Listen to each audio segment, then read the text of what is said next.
Por fim, aqui nós temos convolução e correlação. Na verdade, convolução, correlação e filtro linear são, para nós, são todos sinônimos. Praticamente dá para usar um termo no lugar do outro, né? E todos eles são praticamente sinônimos. Aqui, para ver a pequena diferença que existe entre convolução, correlação e filtro linear, aqui está a definição da convolução. Aqui, se você for analisar direitinho essa definição, você vai reparar que convolução equivale a filtro linear, onde o núcleo foi rotacionado 180 graus antes de calcular o filtro linear. Então, se você quer fazer convolução, o que você faz? Você pega o núcleo, rotaciona 180 graus e calcula filtro linear. Isso vai ser o cálculo de convolução, tá? Correlação, aqui está a definição de correlação, tá? Aqui aparece esse F estrela. F estrela é o conjugado complexo de F. Só que, evidentemente, que se F for real, F estrela conjugado de complexo dá próprio F, tá? Então, aqui, se a imagem F para nós, né, a gente não trabalha com imagem complexa, né? A gente trabalha com imagem real, tá? Níveis de cinzas ou colorida, tá?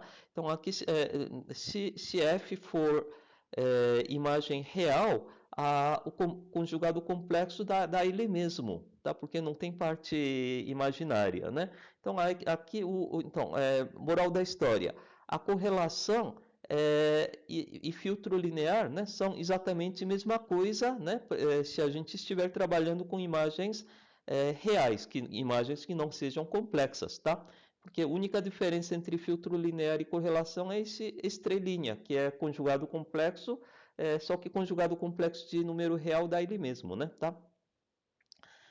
Aqui tem teorema da convolução. Teorema da convolução diz o seguinte: então, se você calcular a convolução, estrela aqui é convolução entre duas imagens, duas matrizes F e H, é a mesma coisa que você calcular transformada de Fourier da imagem F, dando F maiúscula, transformada de Fourier da imagem H, dando H maiúscula, né? Aí você tem essas duas matrizes são matrizes de números complexos, né? Cada elemento é um número complexo, multiplica pixel a pixel, né? F com H, né? Aí, se você pega esse resultado e calcula a transformada de Fourier inversa, vai dar, resultado vai dar exatamente igual à convolução, tá? E o contrário, se você tem no domínio da domínio espacial, você multiplica duas imagens pixel a pixel, você consegue simular isso aí fazendo convolução no domínio da transformada de Fourier, tá? Então, isso aqui eu não vou explicar, não vou entrar em detalhes, né? Mas o que nos interessa dessa teorema da convolução é que a convolução ou filtro linear, né, pode ser calculada rapidamente usando transformada rápida de Fourier, FFT, e a sua inversa. Então, o que acontece? Então, você quer aplicar um filtro linear, tá? Se o filtro linear tiver núcleo pequenininho, 3x3, 5x5, aí aplica direto, né, porque não vai demorar muito. Mas se o núcleo for grande, né, por exemplo aqui, 11x11 ou maior do que 11x11, se o núcleo tiver tamanho, sei lá, 50x50, aí calcular o filtro linear por um núcleo 50x50 é um processo lento, tá? Aí o que dá para fazer? Você usa a transformada de Fourier, né?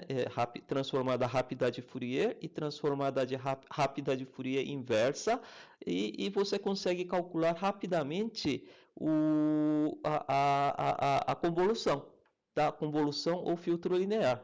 Então, o interessante do filtro linear é que você consegue calcular rapidamente o filtro linear, mesmo quando o núcleo é grande.